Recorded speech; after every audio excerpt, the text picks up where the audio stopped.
action bu njëkk mooy soqali koom-koomu réew mi ba tax na ñu tabb ma depuis la France ngir ma ñëw jëmmal bés bi le dimanche ak sumay rakk artiste ñu fas yéene fa def lu rëy nag ànd ci bégal askan wi yëpp loolu daal moom le nerf de la guerre. voilà yàgg nga nekk ambassadeur u dara on a vu que combat yu bëri bu ñu ko dee def ci wàllu wér gu yaram ci xale yi ci luy suqali réew mi dañu lay jël nga nekk ambassadeur bi lan moo tax toujours ñuy boole artistes yu mag yi ci yenn combat yu noble yi. Effectivement je pense que déjà un artiste ku déglu ay thèmam rek di nga xam ci ban boor la gën a engagé wu te ku ñu xam na ni sunu wàllu koom-koom daf nu yitteel lool sunu réew jëm kanam daf nu yitteel te loolu mënul doon fenn lu dul ci saxu wi maanaam fa muy dooree mooy ci xale yi moo tax sunuy thème xale yi ñoo ci gën a fés bu weesoo xale yi jigéen ñi daal di ci ñëw donc je pense que tey salon international de Dakar doon nañu ñi nga xam ne dégg nañu contenu sunuy way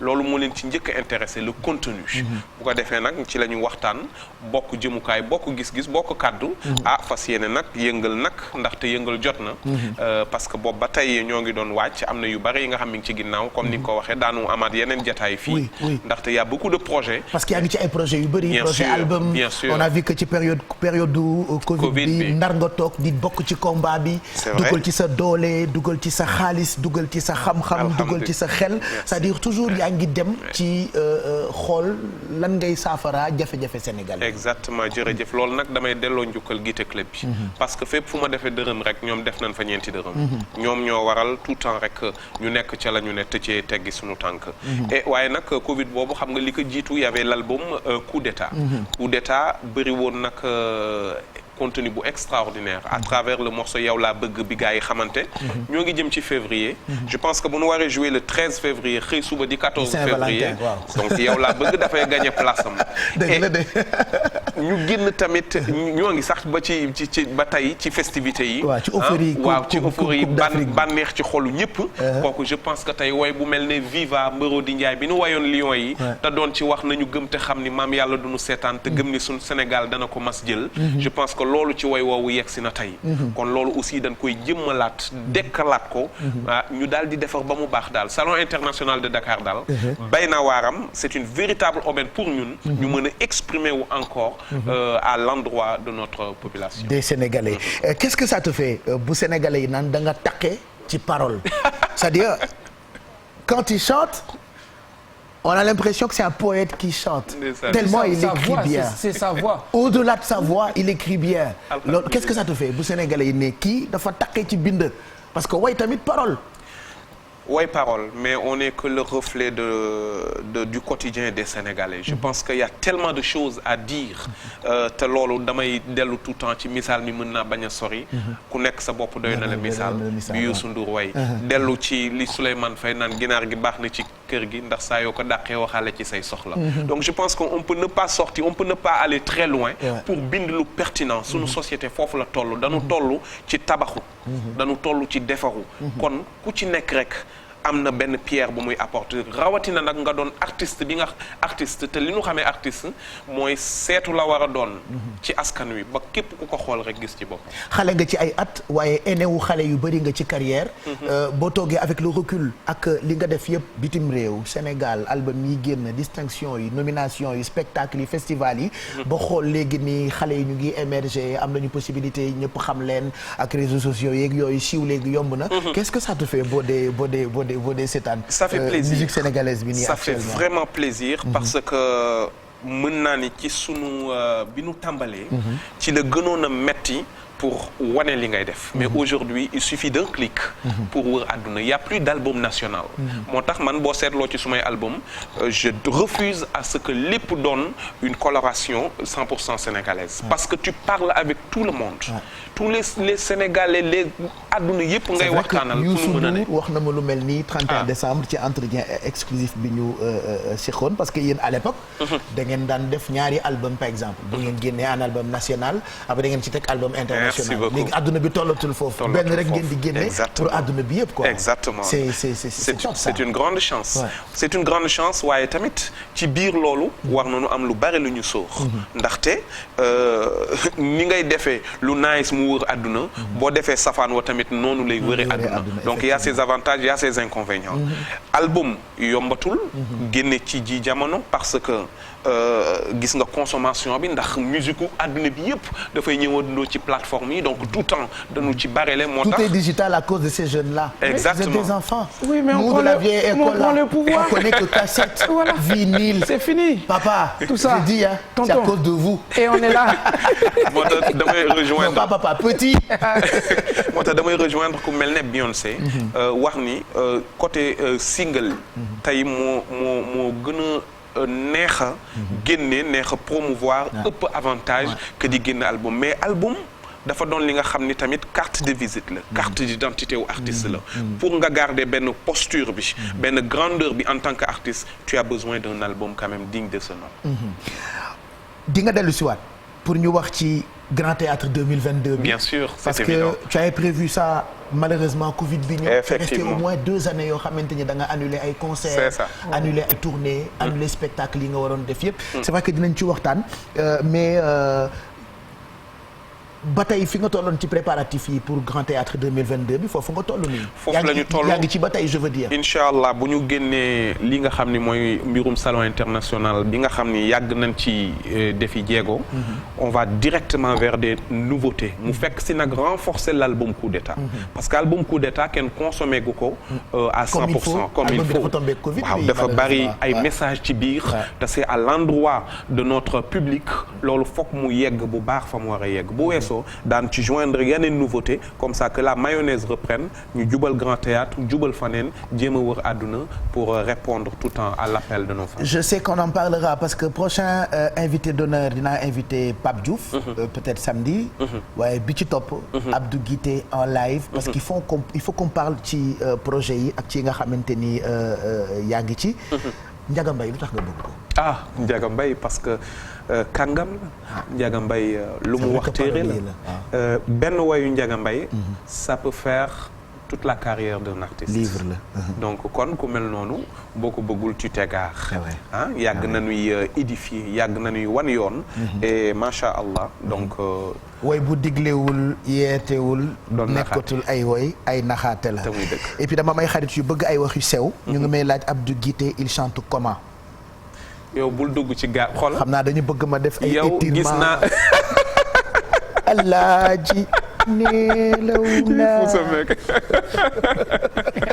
mais j'ai vu ça on me l'a envoyé j'ai tellement rigolé. Il y a que lui et Coumba Gawlo qui chante comme ça. non mais c'est pas possible. Alaaji. mais là tu exagères quand même. c'est parce que man génnoon na sama xel mais j'ai une grande sœur bu bëgg ay waxi sew. Ati je t'embrasse docteur. Elle me fait Abdou Guité il chante comment il chante comme ça. non kii dafa sulli lu am solo parce que depuis Paris. lañ ma yónnee message bi ñu ne ma gis nga kii. Pape Cheikh boo ko koñaasul defanteeg moom du la mas a wàcc.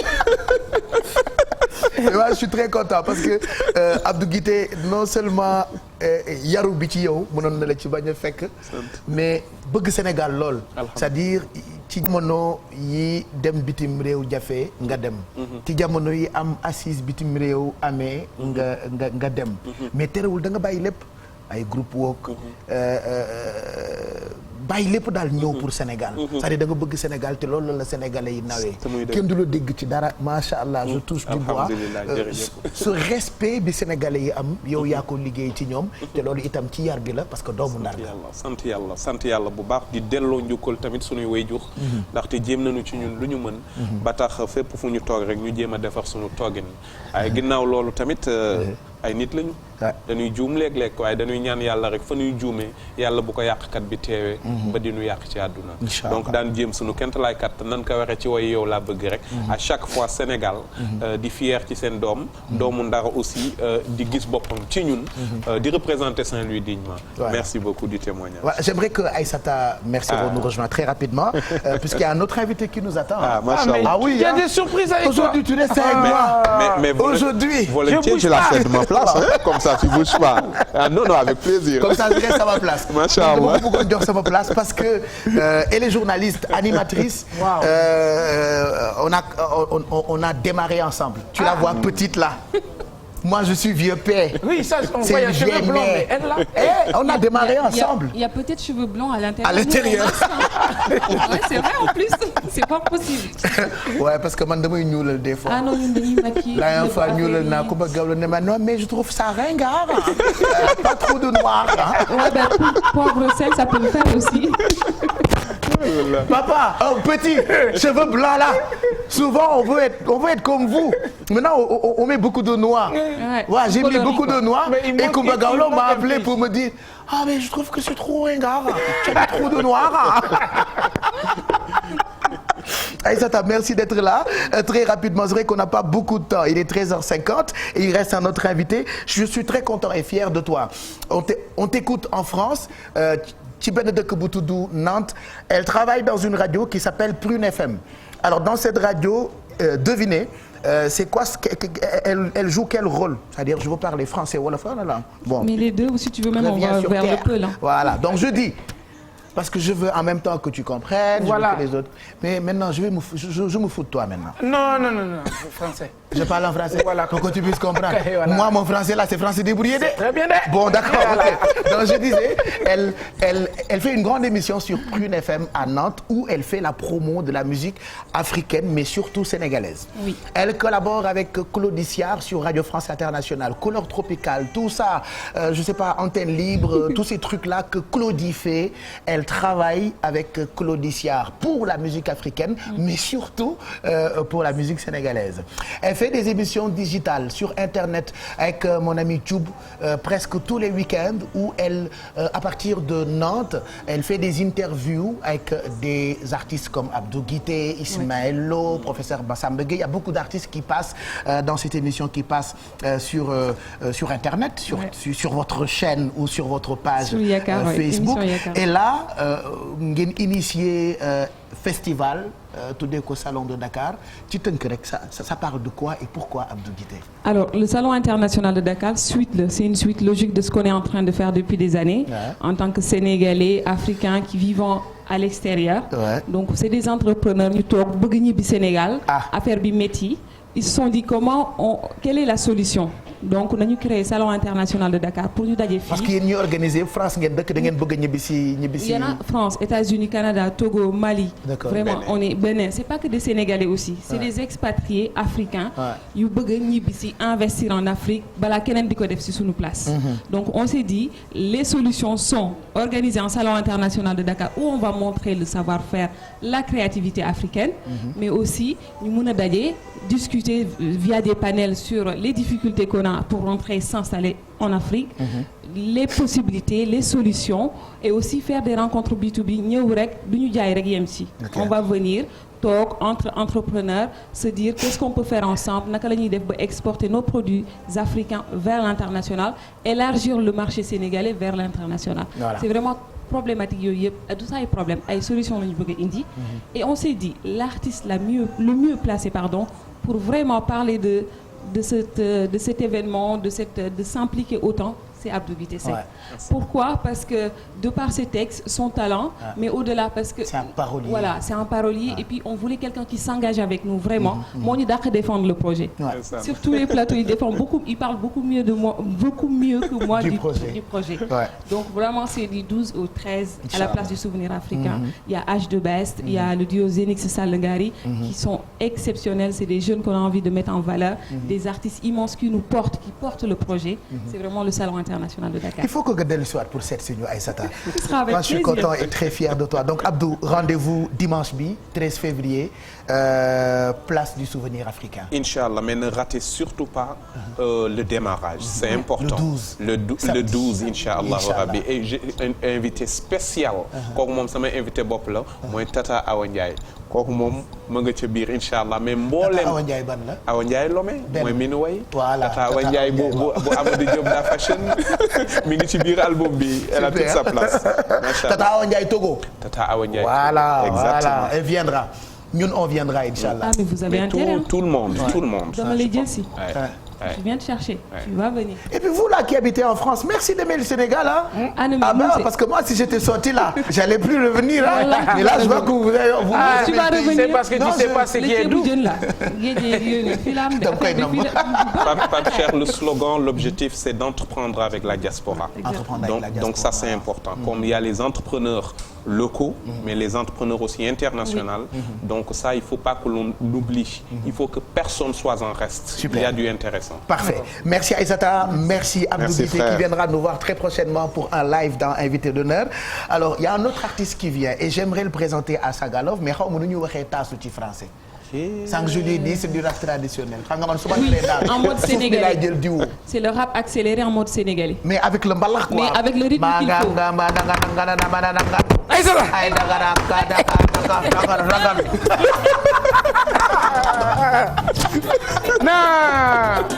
Non, on l'attend. Voilà, il est en train d'arriver. Merci Abdou Guité, merci Aïssata, merci Ro. On te retrouve voilà ce week-end, place du souvenir africain pour ce grand concert et puis le démarrage du salon international de Dakar. Mor Géwél, Mor Taasukat. Mor mi nga xam ni bu demee ci xew yi ñëpp kontaan on va découvrir affiche am puisque dafa nar a def événement bu mag le 12 nag c'est là hein, le 12 voilà 12 février fi nga xamante ni mooy salle Agora musée des civilisations noires Mor nag moo ñu ñëw fekk si léegi ni c'est un très grand griot. Tu as vu et il organise son premier événement. Ici au Sénégal.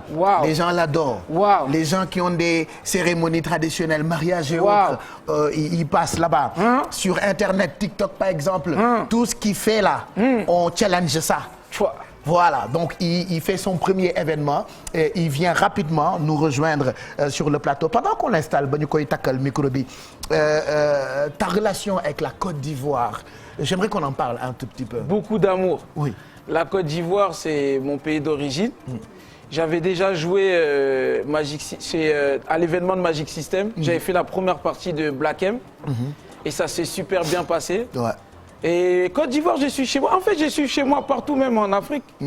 Donc, du coup, c'est mon pays d'origine et c'est mon pays que j'aime. Et qu'est-ce que tu as prévu avec l'ambassade? Alors, il y a le conseiller de l'ambassade de Côte d'Ivoire qui s'appelle Ousmane Touré. Ousmane Touré, le conseiller de l'ambassade de la Côte d'Ivoire au Sénégal, non? C'est ça? Non, qui va venir spécialement au Sénégal. D'accord. Parce qu'on va justement... Ah, bonjour, grand. Bonjour. Bonjour, grand. T'es de tubaab laa lay présenté. Xale bi daal. Ndeyam waa Côte d'Ivoire la. Baayam di waa Ghana. Mu nekk France xew fa lool. waaye bëgg Sénégal lool. moo tax ñu invité ko tey. te man damaa bëgg mu def sa première partie le 12. noo ko taasoo nga ne ko yaay yaa xaw ma lan. yaa toggoon sa ceebu jën def ci bëgg. nga ne. tey sos baa ngi kay waa sa famille te sëpp sa mburu. Hein? Tu n'as rien compris ainsi toi. C'est entre Sénégalais. Ah d'accord. C'est entre nous. D'accord. Donc on est en train de parler du conseiller de l'ambassade. Ah. Ouais. Donc le conseiller de l'ambassade de Côte d'Ivoire arrive justement au Sénégal pour justement demander audience au président Macky Sall pour que je sois reçu, pour que voilà. C'est possible. C'est possible. On a un président très réactif. Je sais qu'il est très amour et réactif et il a même souri pendant l'arrivée des Lions. Il a souri. Président, faut me recevoir. Voilà, faut me recevoir. J'aime le Sénégal. Ça serait l'apothéose pour toutes les personnes présidents. Et puis, tu sais, j'aimerais t'inviter. Oui. J'aimerais t'inviter le 11. J'aimerais t'inviter le 11. Le 11, c'est vendredi. Hein? Le 11 mois vendredi. Je reste 4 jours, attention. J'aimerais t'inviter le 11. D'accord. Hein? On a un animateur ici. C'est l'un des plus grands comiques du Sénégal. Il fait son stand-up le 11. Okay.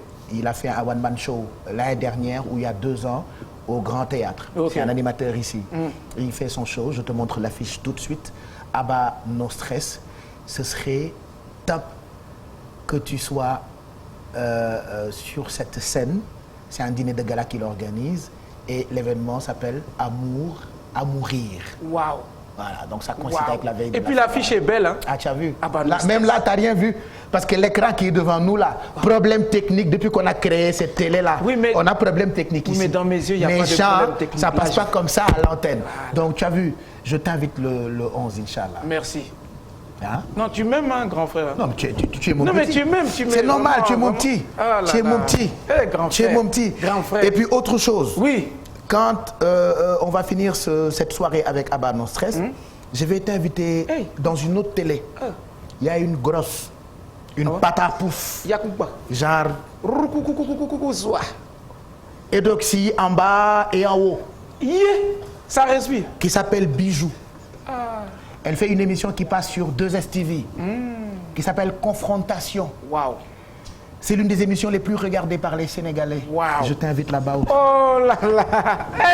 Les Sénégal Bouguinalen. Autre chose. Le 12. Oui. Le 12. Oui. Je t'invite à l'événement de Tonton.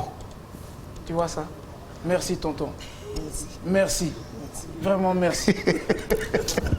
Mor maa ngi lay nuyu. kontaan naa ci teewaay bi. c'est dommage que tey ak ni mu xateek invité yu bëri yi waaye xam naa dinañu jàkkaarloo parce que gëj nañu gisante. nga jaar nag spécialement. pour rek fàttaliwaat sénégalais yi guddi gi nga xamante ni yaa ngi koy waaj boobu ba tey. waaw muy sa guddi gu njëkk. waaw muy guddi gu njëkk Pape Cheikh. ci géwél. buy taasu. di guddi gu njëkk ci lu ngéwél woote bëgg ci bigal ñi nga xamante ni ci ñoom la ñuy jëlee suñu teraanga yi ñu am ñoom mooy guddi gi loolu kese daal Pape mooy le 12 février bi. mais lu tax datu 12 février bi sa premier anniversaire nga ni le 12 février nga koy def. waaw le 12 bi nag dama ci waxtaan ak benn mag mu baax muy sama yaay ndax man la 5 bi laa ko daan def la 5 bi bokk ci campagne yu élection yi. parce que le 5 da nga daan bâche kese. dama daan bâche. waaw bu ma bâchee mais la sama biir kër la woon la 5 mësta génn ci biir kër gi la ma invité samay mbokk wàcc kaamil def noonu daal di jël sama ñaari nit boole leen ci daal di woote bu ngoon jotee ma woo ngooyaan wala dara ñu toog. ngeen feetu bégee ñu feetu dañ daan feetu. nga sargal sa géer yëpp. waaw ma sargal non boobu daawul am ay sargal géer. daawul am ay sargal géer. kenn laa daan ku ma yeb rek laa daan woo ne la yow yaa moom anniversaire bi kooko ñëw. dee la Papa Ngom de mayoo ko dara. déedéet moom lépp. moom lépp kay moom lépp. li ma sama xarit bi ne bii xanaa ndee la dina ñëw ma ne ko xam naa ni Macky Sall sax dina ñëw. waaw ci guddi gi. waaw ndax mooru Sénégal la. waaw guddi gi day Pape nañu rafet njort rek. waaye xam nga moom yëf yi taxut a ñëw ci yëf yi.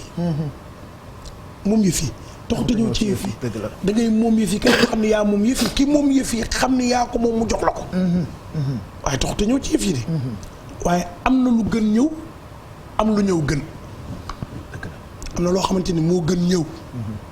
mooy am sa doom wala nga am ku lay tiitaroo nga fexe ba Sénégal gépp xam ne moom daf lay tiitaroo. ma bëggoon ñu wax tuuti ci sa diggante ak sénégalais yi lu mu lay def nga jékki-jékki rek sénégalais yëpp bëgg la macha allah je touche du bois. TikTok télé yi rajo yi dañoo dem sax ba ku bëgg a def lu neex dalay toppandoo wala mu jël ci say kaddu yu ñuy dégg ci xew yi cofeel googu Sénégal yëpp am ci yow lu mu lay def Mor. ndeysaan Pape santaat yàlla rek. santaat yàlla rek du ma ni lu ma fooge woon la ndax jaam mënta fooge dara ci dundam. day góorgóorlu rek bëgg a nekk dara. waaye mënta ni lii nii xamoon naa ni nii lay demee. benn jaam mënut a wax loolu. c'est parce que loolu dimension suñu borom la. tabarkàlla bi nit ñi àddina bi yëpp booloo bëgg Mor. ak ay taasoom ak ay joxalanteem ak géewam ak xewam. waaw dama ci delluwaat ginnaaw nag jëlaat cofeel ba ñu ma bëgg. ak lépp joxe leen ko yar ak respecté leen. ndax sénégalais bu la bëggee jël alalam di la jox yëg rek la soxla ci yow. moo tax loolu lépp Pape bi ma dalee awma ci benn dara loo xamante ne dafa yóbbu sama xel. wala mu yóbbu sama fit. wala mu changer sama comportement. wala mu changer sama bëgg-bëgg ci nit. toujours fa ma nekkoon. na ma fa nekkee woon. ak ca la ma nekkoon ca laa nekk ba léegi. muy delloowaat leen lépp ñoom. waaw parce que lépp ñoom la. lépp ñoom. est-ce que géew yomb na dañuy gis xew yi jokkalante yi yeelu maam tànku bàjjan on arrive tànku bàjjan ci papa gënam gi. yooyu yëpp daal di laa nekkee ak moom. man it dama koo sopp di ma ta bëgguma ko. waaw dëgg la xam naa dama koy bàyyi mu toog rek. waaw xam nga ñii dañoo jar a xam de. dëgg la waaw xale yi ngay àgg France ñii di la 50 euros ñii di la 100 euros. waaw ñii yëpp ay calcul la de. pour dëgg la dëgg la. xale yi dañ lay fukk-fukkee rek. dëgg la te fukk yooyu xam nga boo ko dajalee day nekk dara. Pape. géew yombul de. déedéet. Pape xanaa xamoo ni géew a gën a yomb gën a jafe. seen kaw seen. waaw seen jafewul. bu dee li ngay wax ni mën nga ko boo ko mënee. wax ko yomb wax ko jafewul. parce que da ngeen loolu talent la de man su ma gisee ni ngeen di jokkalante juróom-ñaar fukki junni jox nañ ko nday gi lii mooy wàllu premier njëkk bi man compter xaalis bi sax du ma ko mën mais yéen da ngeen da nga ko mën. lu waay mënul neexul di nga ko mën ci tubaab. mais da nga ko dul mën ci ni moor di jëlee piis yi. waaw ranger ko ci valise yi. jël ko takk ko féetale ko benn côté. xam ne valise bi moo def première liggéey. valise man nag piis bi ma gën a neex mooy pirx joxe na ba wëli su pirx. waaw sama ay. loolu mën na maa rey pirx. waaw xam nga lu tax. dafa am ñoo xamante ne nii bu ñu lay teral. dañuy dem jënd ji voile suisse ñoo indil la ko. c'est parce que xam nañ ni Pape Cheikh bëggul mbasin jasinaire. d'accord am ñoo xamante ni bu ñu lay teral dañuy dem jëndi brodé coton. bu marigé. ñëw indil la ko c'est parce que xam nañ ni Pape bëgg na coton. am ñoo xamante ne nii xam nañ ni bëgg nga coton bëgg nga brodé bëgg nga lépp mais pire xabi. mooy wan nit ñi ni kii kat ki muy yebbal daf koo ñor dafa dem jënd ji brodé ca pire xa du bàyyi. loolu moo indi pire xa bi. te ki nga koy defal tamit ak jom ci mu ciy booleeg ngor gi. dafay insister pour bëgg ñu xam kii bi daf koy jaral sax mu bàyyi ci étiquette bi. te yeb bi dafa bokk ci aada Sénégal. dafa bokk ci liy neexal diggante yeb bi day neexal diggante du aada. du aada luy neexal diggante la. luy neexal diggante la. ndax Pape Cheikh takk na jabar ji am na doom yaay Pape Cheikh dem ci hôpital ba fanaan ak jabar ji ba mu wasin mu jël liir bi gàddu jël goro bi jiital ànd ak moom ñëw toog di ruy di nangam ngénte jot. ñu tudd ba ngoon jot sa yaay ñëw indi benn valise am def ci benn basin def ci benn cuub def ci benn brodé def ci benn nangam jël enveloppe bu 100 000 teg ci jënd benn boucle d'oreille teg ko ci yaay Pape Cheikh dina yëg ni fanaan gi mu fanaanoon ci hôpital ba ngir jabaru doomam yaayi jabaru doomam yëg na ko te boobu fekkoon na yaayi Pape Cheikh boole na lim am ak lim ñàkk boole ko ak alalu Pape Cheikh dem yóbbu ko ci kër yaayi ki Pape Cheikh ni moom la bëgg dégg nga Mayska loolu day defar diggante kon du yàq boo déggee ñu naan ñi dañuy yàq ci xew yi joxe nañu ay 1 million moo dafa nekk joxe na 10 millions joxe na 30 millions joxe nañu ndawtalu 500 000 yàq xaalis la yow lu mu lay def ci koo xamante ni loolu mooy sa liggéey ñooñu Pape en général heure boo déggee ku koy wax rek jéemu ko woon mënu ko te fasu ko woon yéene te bu mu juddoo ci aw xeetam ba ni mu màggee loolu mësta am ci famille ba. day doon lu mu xamul. très bien. waaye boo juddoo. sa yaay minute bu jot mu dem ngénte. bu ñëwee indi si siyaaru vaccin ay waaye goro diw bi. diw lañ doon jox diw mu jox ma nangam ma indi ko. kooku boo gimmee ci loolu. gis sa yaay di puudaru di sañ say am ñaari lam yom takk di toll mu baax di dem ak a ñëw. heure bu toogee. ay mbokkam ñëw ak ay moroomam. ñëw jox ko di nga xam ne lii sama yaay ko fa yóbbu woon. waaye bu dee yow heure boo xëyee. tabarkalla ba ngoon jot boo ñëwee fii yor benn 1 million ci sa biir saak daal ci am nag am ci budget bu bari boo ci am naan waaw man fan yii war naa ubbi atelier tailleur war a ubbi te 1 million nga yor damaa war a ubbi bikit jaay daal war a def nangam. dem Dubaï jëndi marchandise. waa ci 1 million rek nga yor million nga yor kooku boo gisee kuy ndaw talal ci ay million da nga naan kon man sama million bi la yor nii ay yàq la ñii dañuy yàq.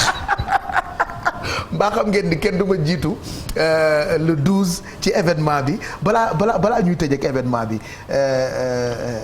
taasu yi ku la koy bindal ndax inspiration bi loo taasu mu neex luy ñëw la noonu wala dafa am ku lay bindal.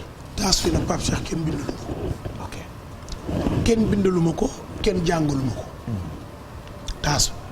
kenn bindalu ma ko. kenn jàngalu ma ko.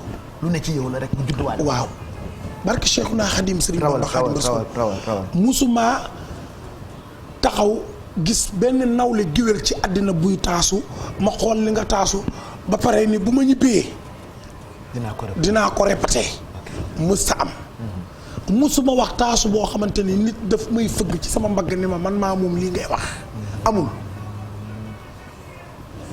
lii may wax it kenn dayuma ko demuma woon benn kër taasukat ba may xale toog fa dafa yendu ak dafa fanaan naan damay jàng taas amul dañ maa joxoon saag ni ma demal nga jàngi ma dem di jàngi ji suñu école xam nañu ni ku tudd madame Sow moo ma doon jàngal bi may jàngee Dakar école 10 école 10 nga jàngee waaw ci tali bu bees tali Pikine la nekk Pikine tali bu bees yàgguloo ci école bi de xanaa madame Sow moo ma doon jàngal daf ma daan xool ba ci yàgg mu ne ma ko mu woo ma ni ma dama bëgg nga woo sa yaay mu ñëw ma ne ko looy doyee sama yaay mu ne ma dama bëgg ñuy teel la dugal ci xawma école culture xawma lan di la école des arts c'est parce que Mor yow mosuñu la bindal 10 man ko waa mu ne ma te heure bu théâtre yi ak fecc yi taasu yi fii ci biir école bi note yëpp yow lañ koy jox yaa koy jiite loolu ma daax Pape lu garaaw laa lay expliqué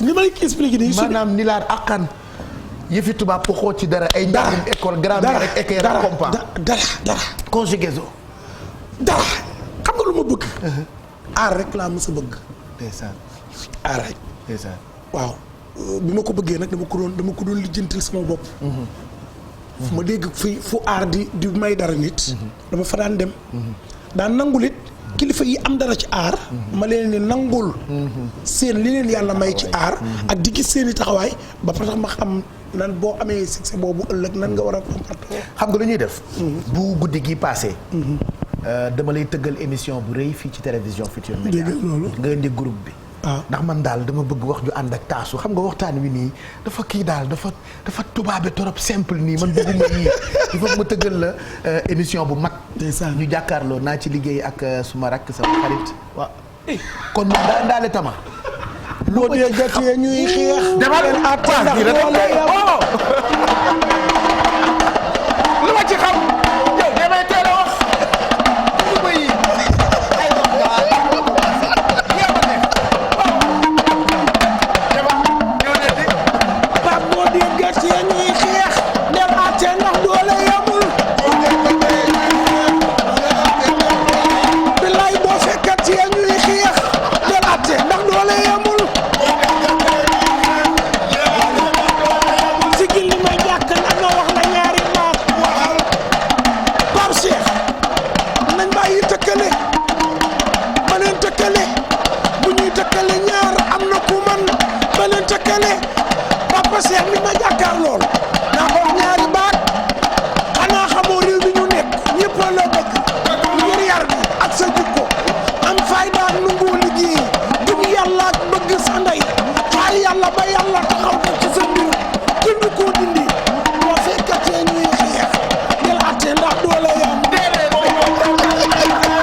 ci yaay boobu yaay yaa kii woon. moom kay comme indaale na ginaaram gii dinañ ko soosal defal soos bi yaay yaa toggoon sa ceebu jën def ca bagaj soos baa ngi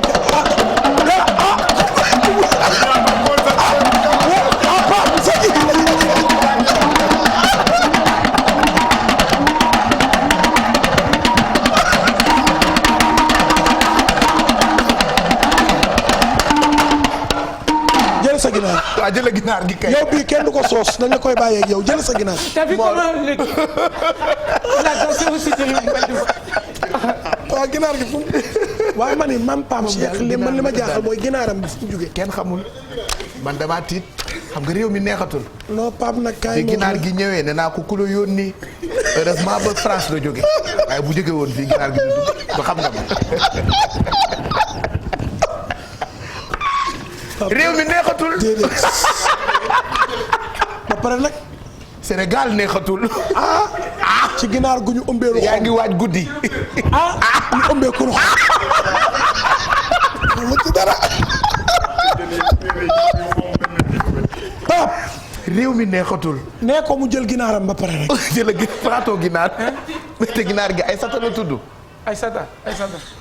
jëlal ay sata te wari Amadou jox ko. prends ay sata. prends et amène le voir Amadou. moom ay sata la tudd bu gisee góor gu tudd Amadou nga may ko ko. ay Mor yaa ngi waaj guddi. mu indi ginaar. waaye Pape nag kaay puudar kanamam puudar bu weex kii mbaaw yónni wuñ ko. di fecc ginaar. waaye yàlla baax na. waaye lépp rek sa kaw lay këpp. Pape. Mor kontaan naa. Pape lépp sa kaw lay këpp. kontaan naa barki borom Touba dinañ la tëggale émission bu mag incha allah. parce que sénégalais yi fonk nañ la lool man mu bëgg la personnellement. loolu dafa yàgg loolu yàlla dogal na ko depuis très longtemps tey mënul woon a ñàkk.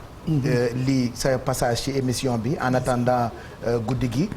ban message ngay jox sénégalais yi pour ñi nga xamante ni ñoo koy préparer ci diggante billets yi parce que dégg naa spectacle booy teel a commencé la. waaw li ngay doon géwél piir yëpp da nga koy def spectacle tubaab. maanaam tàmbali heure. jeexal heure. te ku teelu te ñëw doo am place. loolu dégg naa ko ci ñi la koy organiser. loolu moom am na Pape Cheikh. Pape jërëjëf damay delloowaat rek. ngërëm boobu. ci yow li ma la wax léegi ci biir taasu yi rek. laay dëggalaat pour ñëpp xam ko. ni nit ñi ni sénégalais fonkee Mor. bëggee Mor noonu la sénégalais yi bëggee Pape Cheikh. te lépp yar ak teggin ak sentiment moo la ko may. gis nga li leen nit ñi bëggee man bëgg naa la bu yàgg. xam la bu yàgg. mais jikko bii rek lañ xam. nii nga mel nga mës a mel. lépp ci yar lépp ci teggin lépp ci kaf lépp ci ree. te Pape kaay ma wax la tuuti bëriwul loolu waxuñu ko lañ laa seen noppi. àddina fii loolu waxuñu ko rek bañ la séenee la ñu noppi. waaye lépp la ñuy wax. fii ku fi nekk sa jikko sa ginnaaw la ñu koy wax waaye na nga fexe ba ku ko fekkee ne ay la yéwén mën naa ne. gis nga loolu nga bëgg boo ko bëggee midi 11h ma defal la ko. incha allah c'est parce que jikko bi laa koy defal.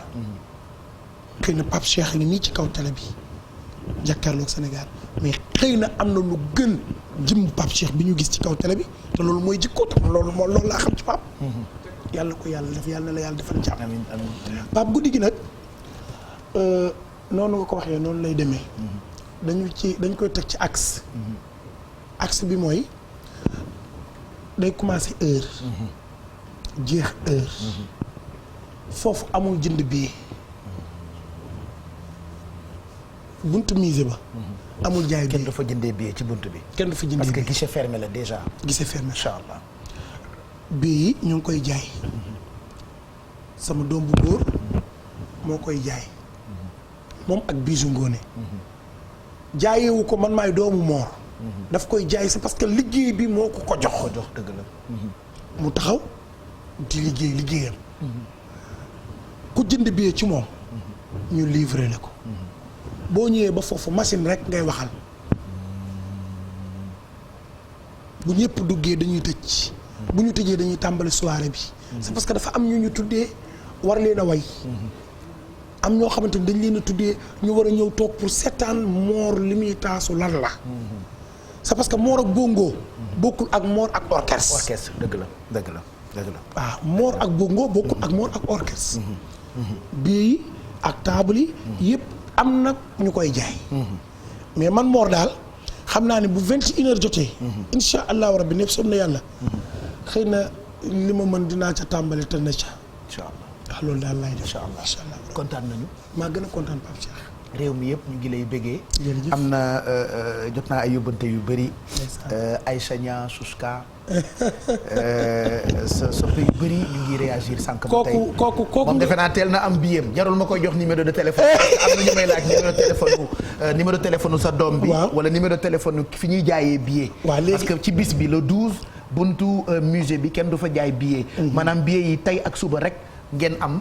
pour jënd. bu weesoo suba kenn du mën a fekkee événement bi. te dëgg nag dañuy continuer di célébrer coupe bu Sénégal bi. voilà donc. Pape Cheikh Aïcha Niang moom. day sama rakk di sama xarit. di sama lépp. moom ak Néné Fatimata Tall. Néné Tall ministre de la jeunesse. ministre de la jeunesse. ci guddi gi lañu bokk. ñoom ñaar. ci guddi gi lañu bokk. dama ne Néné Tall du ma la tuddee bàyyi Aïcha Niang du ma tuddee Aïcha Niang di bàyyi Néné Tall ndax ànd naan la wala ànd tuur. seeni table dem na bu yàgg. kon kay baax na numéro téléphone bi. numéro téléphone bi 77 la. ma jox ko Omar Cheveux. jox ko Kamal Silla. Mounas Ndiaye Ramad Diaw fi mu ne ñi bëgg billet ñoo bëri xaaral rek xale yi dañoo bëgg événement da ngeen bëgg jubilé rek. tey ngeen nar a jubilé ak orchestre Mor ba kontaan 77. 77 120. 120. 53 22. 53 22. waaw voilà 77 120 53 22. ngeen woote léegi ak 77. jënd billet ñu livré leen ko ak 77. 986. 986. 14 03. 14 03. voilà 77 120 53 22. ak 77 986 14 03 kontaan naa Mor. rendez-vous donc incha allah ci musée des civilisations noires. événement national la nar a doon ndax sénégalais yëpp ñu ngi koy préparé. Mor Géwél dîner de gala à partir de 20h. ca salle Agora bu musée des civilisations noires. bu ñu dee tëj léegi tegaale sa clip bi. yan kàddu ngay tëjee. waaw kàddu yi may tëjee mooy santaat rek. sant ñi nga ma xamante ne yi dama leen a jox cër yi. dañu tàmbali bu yàgg nag Pape Cheikh di indi seen ay teraanga sama kër. daf ci am ñoo xam ni. xaaruñu musée. daf ci am ñoo xamante ne ni yónnee nañu seen délégation bu yàgg. ñu indi seen ay teraanga sama kër. d'abord teral ma. teraanga yoo xamante ni lu ëpp na ma koy lim ci télé. ci fànn yëpp. ci fànn mbasin yi. fànn yëpp. dafa am ay nit yoo xamante ni barke Cheikhul Khadim ay parrain lañu ñu tuddee leen ndax Khadim Diagne doomu Yacine Doucouré. sëñ Khadim Diagne. sunu sang la moom. doomu Yacine Doucouré. sama bàjjenu ko jur waaye dafa fexe ba ñëpp ñi ko. dafa acquitté. barki démb la toj Pikine. umpul kenn. devant le public la ma ndeyam teralee àddina. Khadim Diagne. waaye Khadim Ba. mu ajaratu Oumy Idrissa Gueye nga xamante ne moom ndeyam laa ko bëggee. moom yaayam laa ko bëggee. Khadim. Pape Modou Ndiaye mi nga xamante ne doomu aji Jóob la di sama rak. yooyu ñii ñooy parrain yi. ak Khadim Lo Gaydel. Sëriñ Fallu. nga xamante ni mooy mbokkum Aïcha Niang mi woote léegi. boo demee ci moom da lay dimbali. da lay dugal may la loo sangoo. jox la paas. teral la moom Fallou Lo. barki Seexul Xadim Fallou Lo Gaydel nit ku baax la. barki Seexul Xadim mu nekk fii ci Ouest Foire. gën. doo ajaratu leen a taal jooju. ñii daal ñooy góor ñi nga xamante ni ñooy pàppay guddi gi. waaye tabarkàlla laaw la ca Alaaji Alsaan Mbay mi nga xamante ni dama koy delloo njukkal. Amadou Yàlla maa jigéen Njaay. Amadou Yàlla maa jigéen Njaay nga xamante mooy sotu dogo. mooy Malick Mba Dior di ngeen faralam bi damel teen dama ne ko ñu nga doon fekkoo leen fi. déedéet fekkoo leen fi ci fit. fekkoo leen fi ci doole fekkoo leen fi ci teraanga fekkoo leen fi ci jom. fexe nga ba réew mi ñun ñëpp ñuy ay géwél. kenn mënta wax teraanga Alsaan kon fa tabarkàlla laaw la cat moom laa ni dama koy tuddee xam nga lu mu tudd sargal jigéen delloo njukkal jigéen yéen incha allah sargal Fatou Guewel delloo Fatou Guewel njukkal waaye sargal Alaaji Alsaan Mbay incha allah Fatou Guewel sama mag jooju yaay bu dee maam Khoudia guma mi ci Yoof sama mag jooju nga xam ne dañu yàgg mu baax lool am jom fonk ak njabootam am jàmm am sutura bëgg lu baax wallaahi ñaari géwél yii nag ku ne da nga am cër ci guddi gi. da nga am cër ci guddi gi. cër boo xamante ni yow kott yaa ko moom. yàlla ñuy àggale ak suñu sàmmin. amiin cere nag bu jeexul ñeex jeexul ci bële du wees. dëgg la yow xam nga. te li duuf ci nag bi xaju ci. boo ko ci defee day xëbb. dëgg la. kontaan naa kon mbokk yi rendez-vous baa ngoog ak Mor man maa nga fa. micro central bi moom naa ko xëccoog géwél yi. waaw incha allah. yow ak Alaaji Lamine Ngom. waaw kay. ak ñoom xam nga sama papa la. waaw xam nga Lamine maay taaw. yaay taawam. naa xeex ak moom xëccoog moom micro central. ba pare lii nag dafa mat a lijjanti. Lamine dafa am na ñeenti taaw de. yaay taawu taaw yi. loolu naa ko réglé ak moom. man bu ma génnee léegi dama koy woo. mi ngi CNM xam naa fi mu ne nii. maay jubali àkki ko taaj ko teesante xam nga damaa bëgg ay waxi sew. mais kon boobu demee bu leen ko waxee noonu de. moom kay xeex bi. woo ma xam naa le 12 la ndax damay njëkkanteeg moom scène bi incha allah kenn du ma fa jiitu. Pape. boo demee ba sa papa woo ma. d'accord. c'est parce que teesante bi à 3 la. ok Pape Cheikh jërëjëf Mor jërëjëf ñi mu àndal et puis on encourage suñu rak Bijou Diagana jànge États-Unis rek doy na indi expérience bu exceptionnelle ci wàllu décoration ak organiser événement elle fait notre fierté donc événement bi le 12 la incha allah. Aïssata. joyeux anniversaire à Cheikh Beya Aïdara le plus jeune khalifa ci kër Cheikh na Cheikh Sadbou c'est de la part de tous les talibés dans le monde entier. C'est aussi de la part de Tok mu Serigne Fallou. Écoute, on va finir cette émission Sagalov. Merci d'aimer le Sénégal, merci d'être passé nous voir. J'en ai profité pour parler avec d'autres invités. Je rappelle que tu es là jusqu'au 4 jours, c'est 4 jours. Ah, tu fais que 4 jours. Ouais, je fais que 4 jours et je suis même pas là même pour profiter parce que par la force de Dieu, j'ai énormément de contrats. Et donc du coup là j'enchaîne. Et les Sénégalais qui veulent te voir, qui veulent prendre des photos, qui veulent prendre des photos avec toi, on va retrouver sur les réseaux sociaux. Oui, on va essayer d'organiser ça. Mais même toi-même tu m'as dit on est ensemble. Toi-même on n'a même pas le temps. Bon, tu vois. Tu sais ce qu'on va faire? Je risque de donner le numéro de Sila, mais je n'ai pas donné. Je demande à tout le monde d'aller te suivre sur tes réseaux. Oui. Sur Facebook, Instagram, TikTok. Non, TikTok, non. Ah, t'es pas sur TikTok, d'accord, ok. Alors Instagram, Facebook. Donc les vidéos que sur YouTube ou sur la page, quoi. D'accord. C'est tout. Quel sera le message? Le message que je peux... avant de se merci. Dire au revoir. Au revoir et merci. Merci vraiment. Ça, je parle sincèrement, j'enlève même mes lunettes. Ouais. J'aimerais vraiment dire merci à la population sénégalaise, même qui sont en dehors du Sénégal, parce que vous m'avez ouvert les bras, vous m'avez donné beaucoup d'amour et c'est pour ça que je vous respecte et c'est pour ça que j'essaie de vous donner aussi. Hey, il peut être sérieux, hein, le gars. Non, mais parce que ça me touche. Ouais. Tu vois ce que je veux dire? Je viens au Sénégal, on me donne de l'amour, on me donne des sourires et ça, c'est pas toutes les personnes ou tous les pays qui peuvent faire ça. Il y a des pays qui sont fermés et le Sénégal ouvre. Et j'espère, je laisse le mot de la fin. J'espère que le président me donnera audience. Là, ça sera vraiment la conséquence. Il te recevra, c'est possible. Il est très réceptif et réactif. On a un président vraiment chouette, quoi. Il est trop cool. Voilà, il est même plus cool que Macron, quoi. Plaisir. On a vraiment un... Plaisir. J'ai dit, hein, on a un bon président. Président. Il est très gentil. Il va te recevoir. J'en sais quelque chose. Consécration. Voilà.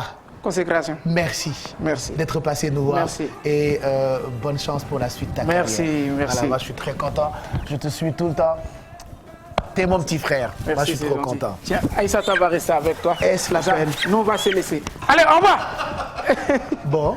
Aïssata, tu restes avec... Aïssata. Voilà, hein? Je pose Aïssata près de moi et je m'en vais vous dire au revoir. Merci à toute l'équipe de production dirigée par El Hadj Vieux Diouf. C'est vrai que Midi Plus bi nii la bis bu jot ak lu ciy xew. Voilà, tantôt c'est des tranches de vie, tantôt c'est des jeunes qui y entreprendre. En tout cas, nous ne parlons que de ces trains qui arrivent à l'heure. On a été très ambiance, Kafo, Akre, Sagalov qui est venu nous voir, Mor qui est venu nous voir, Abdou Guité qui est venu nous voir. Demain, Inch'Allah, on sera là à partir de 11h45.